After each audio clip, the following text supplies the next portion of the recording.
नमस्कार जोहार। चलिए जानते हैं झारखंड की ताज़ा खबरों को, लेकिन उससे पहले अगर आपने अभी तक इस चैनल को सब्सक्राइब नहीं किया तो सब्सक्राइब कर लें, जिससे कि आपको झारखंड की ताज़ा खबर रोजाना मिलती रहे।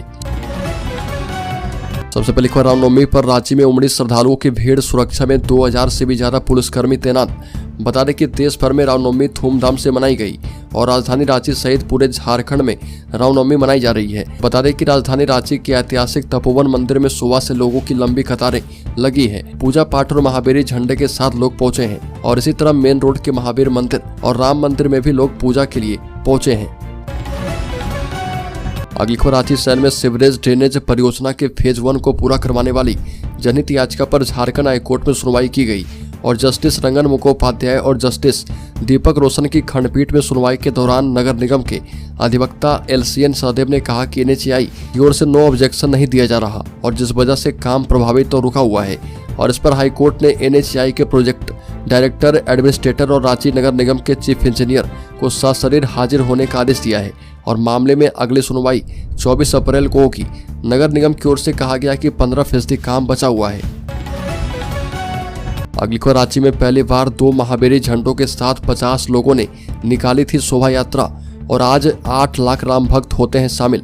बता दें कि रांची के रामनवमी महोत्सव का इतिहास बताते हुए 79 वर्षीय प्रसिद्ध छायाकार कुलदीप सिंह दीपक ने बताया कि 1990 से पहले रामनवमी की शोभा यात्रा काफी सुनियोजित और अनुशासित होती थी।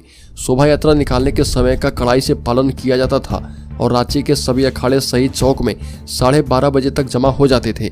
अस्त्र शस्त्र चालन का अद्भुत नजारा होता था। बता दें कि 1960-65 ईस्वी में 25,000 से 30,000 लोग ही शामिल होते थे और आज 8 लाख से भी अधिक लोग शामिल होते हैं। अगली खबर, झारखंड मुक्ति मोर्चा नेता आंतू तिर्की और कारोबारी विपिन प्रियरंजन एवं इरशाद गिरफ्तार। बता दें कि ईडी ने रांची में जमीन घोटाला मामले में एक बार फिर से बड़ी कार्रवाई की है। जांच एजेंसी ने झारखंड मुक्ति मोर्चा नेता आंतू तिर्की, जमीन कारोबारी विपिन सिंह एवं प्रियरंजन सहाय और कपड़ा व्यवसायी इरशाद के घर पर छापेमारी की और चारों को पूछताछ के लिए हिनू स्थित ईडी कार्यालय लाया गया और जहां देर रात सभी को गिरफ्तार कर लिया गया है। अगली खबर, प्रदेश भाजपा के प्रवक्ता प्रतुल सहदेव ने आरोप लगाया कि झारखंड मुक्ति मोर्चा नेता प्रधानमंत्री मोदी की हत्या करवाने की साजिश रच रहे और प्रेस वार्ता में झारखंड मुक्ति मोर्चा पर प्रधानमंत्री नरेंद्र मोदी के ऊपर जानलेवा हमला करने की साजिश का आरोप लगाया और कहा कि साहिबगंज में झारखंड मुक्ति मोर्चा केंद्रीय समिति के सदस्य नजरुल इस्लाम ने जिहादी सोच का परिचय देते हुए PM को जमीन में 400 फीट नीचे गाड़ने की धमकी दी और इस बयान के सार्वजनिक होने के 24 घंटे बाद भी पुलिस ने कार्रवाई नहीं की। भाजपा प्रवक्ता ने कहा कि इससे साफ होता है कि सरकार ऐसे जिहादी तत्वों को बढ़ावा दे रही है। अगली खबर, झारखंड के हजारीबाग के महुदी में धार्मिक जुलूस को रोकने से जनाक्रोश भड़का, पुलिस प्रशासन की गाड़ियों पर हमला। बता दें कि झारखंड के हजारीबाग जिले के बड़कागांव थाना क्षेत्र के महुदी में रामनवमी के पूर्व निकाले गए धार्मिक जुलूस को प्रशासन की ओर से रोके जाने से जनाक्रोश भड़क उठा और लोगों ने पुआल की कुछ मचानों में आग लगा दी और पुलिस प्रशासन की आधा दर्जन गाड़ियों को क्षतिग्रस्त कर दिया। पुलिस ने आक्रोशित भीड़ को नियंत्रित करने के लिए लाठीचार्ज भी किया और इसके बाद इलाके में स्थिति तनावपूर्ण बन गई है। बता दें कि महुदी गांव में रामनवमी जुलूस के मार्ग को लेकर वर्ष 1989 से विवाद चला रहा और ग्रामीण जिस मार्ग से जुलूस निकालना चाहते हैं उस पर प्रशासन की ओर से मंजूरी नहीं दी गई थी। अगली खबर, झारखंड के लोहरदगा में विधवा की हत्या के आरोप में 3 लोग गिरफ्तार। बता दें कि पुलिस के मुताबिक विधवा ने 3 में से 2 लोगों के नाबालिग बेटों पर अपनी 19 वर्षीय मुखबाधिर बेटी के साथ दुष्कर्म करने का आरोप लगाया था और पुलिस के मुताबिक मृतक महिला की पहचान कलावती देवी के रूप में की गई है और पुलिस के एक अधिकारी ने बताया कि कलावती देवी की उस समय हत्या कर दी गई जब वह झारखंड की राजधानी रांची से लगभग 80 किलोमीटर दूर कुंदगड़ी गाँव में अपने खेत में काम कर रही थी। अगली खबर, लोहरदगा में व्यापारी हत्याकांड का खुलासा, 4 अपराधी किए गए गिरफ्तार। लोहरदगा जिले के सेना थाना क्षेत्र स्थित तेरेंगहातू गांव में व्यापारी राममोहन साहू की बीते 8 अप्रैल को गोली मारकर हत्या की गई थी और इस घटना में शामिल 4 अपराधी को पुलिस ने गिरफ्तार कर लिया है। और बता दें कि संबोधित करते हुए SP नरेश बिन जमा ने बताया कि राममोहन साहू से आरोपियों ने सूद पर काफी रुपए उधार लिए थे और इस मामले में पुलिस ने कार्रवाई करते हुए अमनरेश मिश्रा, मनिवर अंसारी, मुस्तकीम अंसारी और सरवर कुरैशी को गिरफ्तार किया है। इन सभी ने राममोहन साहू से बहुत ही ज्यादा सूद पर पैसे लिए थे और नहीं चुकाने के लिए हत्या की। अगली खबर, हेमंत सोरेन के केस में आ सकता है नया मोड़। ईडी ने आधी रात को झारखंड मुक्ति मोर्चा नेता समेत 4 लोगों को किया है अरेस्ट। बरियातों की 8.5 एकड़ जमीन हड़पने की कोशिश मामले में ईडी ने आधी रात 4 अन्य आरोपित को गिरफ्तार कर लिया है और गिरफ्तार आरोपितों में झारखंड मुक्ति मोर्चा नेता अंतु तिर्की, जमीन कारोबारी विपिन सिंह, प्रियरंजन सहाय और कपड़ा कारोबारी इरशाद शामिल है। इनके घर पर ईडी ने दिन भर छापेमारी की। दिन भर चली छापेमारी के बाद देर शाम इन चारों को पूछताछ के लिए ईडी इन्हें अपने हेनो स्थित कार्यालय लेकर पहुंची है और पूछताछ के बाद देर रात इन चारों को ईडी ने गिरफ्तार कर लिया था। अगली बार झारखंड मुक्ति मोर्चा नेता नजरुल इस्लाम पर केस दर्ज। साहिबगंज में पीएम मोदी के खिलाफ की थी आपत्तिजनक टिप्पणी। पीएम मोदी के खिलाफ साहिबगंज में आपत्तिजनक टिप्पणी करने के मामले में झारखंड मुक्ति मोर्चा केंद्रीय समिति सदस्य प्रोफेसर नजरुल इस्लाम के खिलाफ नगर थाने में आदर्श आचार संहिता के उल्लंघन की प्राथमिकी दर्ज की गई है और सदर बीडीओ सुबोध कुमार के बयान पर एफआईआर दर्ज की गई। मामला दर्ज होने के बाद पुलिस ने उसकी छानबीन शुरू कर दी है और दरअसल अंबेडकर जयंती के मौके पर झारखंड मुक्ति मोर्चा ने साहिबगंज के स्टेशन चौक पर धरना किया था। इस दौरान झारखंड मुक्ति मोर्चा नेता इस्लाम ने प्रधानमंत्री मोदी के 400 पार नारे की आलोचना की थी और कथित तौर पर बेहद अभद्र टिप्पणी करते हुए कहा था कि प्रधानमंत्री मोदी को 400 फीट नीचे दफना दिया जाएगा। अगली बार झारखंड में नशे में धुत व्यक्ति ने अपनी ही पत्नी और 2 बेटियों की हत्या की। झारखंड के पश्चिम सिंहभूम जिले में एक व्यक्ति ने अपनी पत्नी और 2 नाबालिग बेटियों की कथित तौर पर कुल्हाड़ी मारकर हत्या कर दी। पुलिस ने बताया कि गुरुचरण पाड़िया की शराब पीने की आदत को लेकर उस पर उसकी पत्नी जानों में अक्सर झगड़ा होता रहता था और पुलिस ने कहा कि देर रात लगभग 2:30 बजे उनके बीच किसी मुद्दे पर झगड़ा हुआ और गुस्से में पाड़िया ने एक कुल्हाड़ी उठाई और अपनी पत्नी एवं 5 साल एवं 1 साल की बेटियों की हत्या कर दी। अगली बार झारखंड मुक्ति मोर्चा नेता नजरुल इस्लाम द्वारा प्रधानमंत्री मोदी को लेकर दिए गए विवादित बयान पर हमलावर होते हुए भाजपा ने राहुल गांधी से सवाल पूछा है कि कांग्रेस की युवराज यह बताएं कि यह मोहब्बत की दुकान है या फिर नफरत और धमकी की जुबान है। भाजपा ने चुनाव आयोग और झारखंड पुलिस से झारखंड मुक्ति मोर्चा नेता के बयान का संज्ञान लेकर सख्त कार्रवाई करने की मांग की है। बड़ीखबर सांसद और विधायकों के आपराधिक मामले में दिए जवाब पर हाईकोर्ट असंतुष्ट। झारखंड हाईकोर्ट ने सीबीआई द्वारा राज्य के विधायक और सांसद से जुड़े केस में निष्पादन की स्थिति पर राज्य सरकार के जवाब पर असंतुष्टि जाहिर की है। दरअसल राज्य सरकार की ओर से कोर्ट को बताया गया कि पिछले 2 वर्षों में एमपी एमएलए से जुड़े किसी केस का निष्पादन नहीं किया गया है और कोर्ट ने ईडी और सीबीआई को यह निर्देश दिया है कि राज्य के एमपी और एमएलए के विरुद्ध कितने मामले लंबित हैं और उनकी स्थिति क्या है। पिछले सुनवाई के दौरान कोर्ट ने सीबीआई को यह बताने का निर्देश दिया था।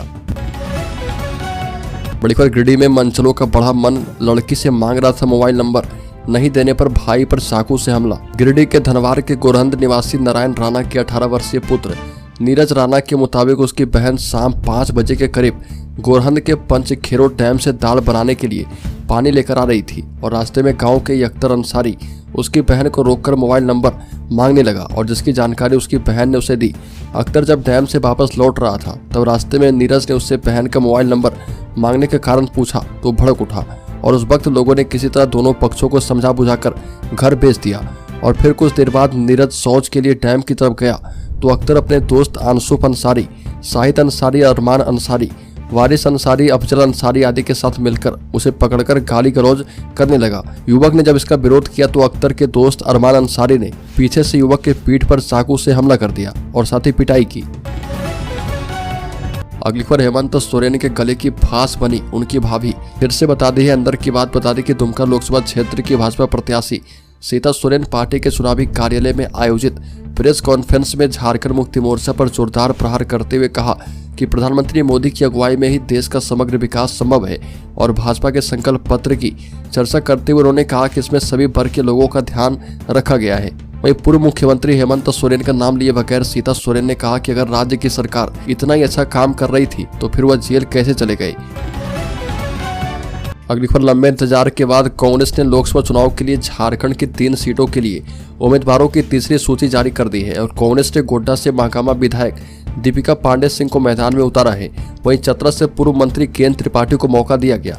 धनबाद से बेरमो विधायक जयमंगल उर्फ अनूप सिंह की पत्नी अनुपमा सिंह को उम्मीदवार बनाया गया और जानकारी के मुताबिक झारखंड की 14 लोकसभा सीटों में से 7 कांग्रेस के कोटे में आई है और पार्टी ने अब तक 6 सीटों पर उम्मीदवार घोषित कर दिए हैं। पहले सूची में खूंटी, लोहरदगा और हजारीबाग से उम्मीदवारों की घोषणा की गई है। अगली पर झारखंड मुक्ति मोर्चा ने पीएम मोदी टीम और भाजपा पर तीखे प्रहार किए और कहा कि टीम मोदी अब अपनी संभावित हार को देखते हुए धर्म पर उतर रही है। बेरोजगारी महंगाई पर बहस करना तो दूर, उसे अपने घोषणा पत्र में भी शामिल नहीं किया है। अब कोई चारा नहीं देखकर फिर से मोदी टीम धर्म का सहारा लेने लगी है और सनातन हिंदू मुस्लिम की बातें होने लगी है। झारखंड मुक्ति मोर्चा ने कहा कि हद तो तब हो गई है कि बेरोजगारी और महंगाई के मुद्दे को चुनावी एजेंडे में नहीं डाला गया, मगर 2037 में ओलंपिक गेम्स होस्ट करने की बात इसमें कही गई है। बड़ी खबर, सिंहभूम सांसद एवं बीजेपी प्रत्याशी गीता कोड़ा के मामले की जांच करने गम्हरिया पहुंचे आईजी अखिलेश झा। घटनास्थल का किया निरीक्षण। झारखंड के सरायकेला खरसावां जिले के गम्हरिया थाना अंतर्गत मोहनपुर में सिंहभूम की सांसद सह बीजेपी प्रत्याशी गीता कोड़ा एवं उनके कार्यकर्ताओं को ग्रामीणों द्वारा बंधक बनाए जाने के मामले की जांच करने आईजी अखिलेश झा गम्हरिया पहुंचे और इस दौरान उन्होंने घटनास्थल का निरीक्षण करके पूरे मामले की जानकारी ली। सांसद गीता कोड़ा से दुर्व्यवहार मामले की जांच करने आईजी अखिलेश झा गम्हरिया पहुंचे थे और घटना के दिन काफिले में शामिल जवानों के साथ घटनास्थल गए थे। बड़ी खबर, मुखबिर बेटी के साथ गैंगरेप की शिकायत की थी, मां की धारदार हथियार से हत्या। झारखंड में बदमाशों के हौसले बुलंद हैं। यहाँ पर अपराधी क्राइम करने से नहीं हिचकिचाते और इसी कड़ी में राज्य के सेना थाना क्षेत्र के कुंदगड़ी गांव में एक महिला की धारदार हथियार से काटकर हत्या कर दी गई। वारदात के दौरान महिला खेत में काम कर रही थी और हत्या के कारणों की जांच में पुलिस को चौंकाने वाले तथ्य पता चले हैं। दरअसल कुछ समय पहले महिला की मुखबिर नाबालिग बेटी के साथ ही गांव के 2 युवकों ने गैंगरेप कर दिया था। रेप करने वालों ने महिला को इस बारे में पुलिस को शिकायत नहीं करने और चुप रहने की धमकी दी, लेकिन महिला ने ऐसा नहीं किया। पीड़िता के परिजनों ने मामले की शिकायत पुलिस को दी है और मेडिकल में पुष्टि होने के बाद दोनों आरोपियों को जेल भेज दिया गया था। अब बताया जा रहा है कि इसी बात का बदला लेने के लिए आरोपियों के साथियों ने इस हत्याकांड को अंजाम दिया है। हालांकि पुलिस ने 100 को पोस्टमार्टम के लिए जिला अस्पताल में रखवा दिया है और पुलिस अधिकारी के मुताबिक परिजनों की शिकायत पर एफआईआर दर्ज की गई है और जांच के बाद दोषियों पर उचित कार्रवाई की जाएगी। अगली खबर, झारखंड के शेयर होल्डर शेयर बाजार में निवेश करने वाले निवेशकों के लिए सामने आई ये बड़ी खबर। 6 से 8 महीने में यह स्टॉक दे सकता है 55% रिटर्न। बता दें कि बीते 1 साल के दौरान निवेशकों को उसे रिटर्न देने में जो स्टॉक सबसे आगे रहा उसमें से एक इंडियन रेलवे फाइनेंस कॉरपोरेशन का स्टॉक है और बीते 1 साल में स्टॉक ने निवेशकों का पैसा 5 गुना से ज्यादा कर दिया है। हालांकि इस तेजी के बाद स्टॉक में सुस्ती देखने को मिल रही है और बीते 3 महीने से स्टॉक सुस्त बना हुआ है। हालांकि बाजार के एक्सपर्ट का मानना है कि स्टॉक में आगे और भी बढ़त आ सकती है। उनकी राय है कि फिलहाल स्टॉक के लिए भाव का एक स्तर काफी अहम बना हुआ है।